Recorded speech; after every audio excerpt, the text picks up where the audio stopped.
Unit 1. Let's recite this poem. First day at school. I wonder if my drawing will be as good as theirs. I wonder if they will like me or just be full of stares.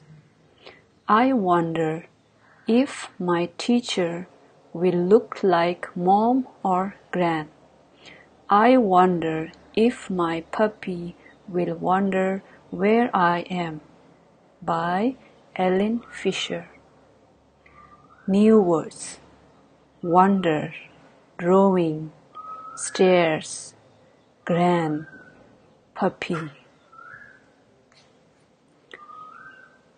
Let's read. I wonder if the sea is blue. Reading is fun. What does the child in the poem think about his drawing? What does the child wonder about his teacher? Do you think the child would like to carry his puppy to school? Let's talk. Do you remember your first day at school? How did you feel? Angry, shy, happy, sad? When you entered your class, what did you like? Who was the first friend you made?